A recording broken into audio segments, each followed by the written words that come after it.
Vous avez déjà croisé à Ouagadougou ou en dehors de Ouagadougou les forces de l'ordre en colonne en train donc de faire mouvement. Vous les avez déjà croisés? Non. Vous n'en avez jamais croisé? Non.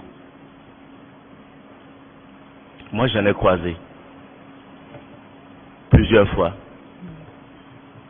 Quand on les voit venir, on leur cède le passage, pas par peur, mais par respect pour la mission qu'ils vont accomplir. Il y en a qui formulent des vœux de protection à leur égard, à haute voix ou souvent secrètement, espérant leur retour dans leur famille. Malheureusement, ce n'est pas toujours le cas.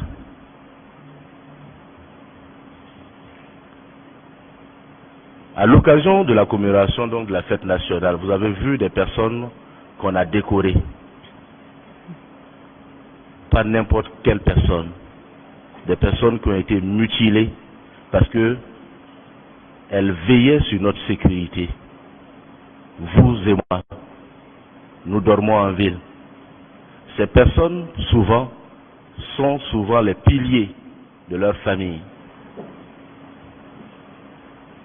Elles sont souvent les enfants uniques de leur famille. Malheureusement, elles ne rentrent pas chez elles à la maison. Elles font des veuves, elles font des orphelins. Vous comprenez ça? Oui. Que le peuple burkinabé se mobilise, contribue pour que ces personnes victimes soient prises en charge. Et je suis convaincu que ce n'est pas de gaieté de cœur qu'on nous demande de contribuer, mais on le fait. Que cet argent soit dissipé, comme s'il s'agissait d'une tirelire dans laquelle, de votre tirelire dans laquelle on extrayait de l'argent.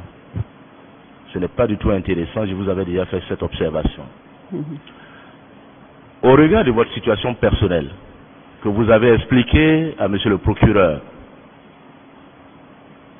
lesquelles explications ont été reprises par votre conseil et qui a eu la magnanimité de vous laisser comparaître en liberté. Et c'est à ce même procureur que vous adressez des injures au cours d'une audience.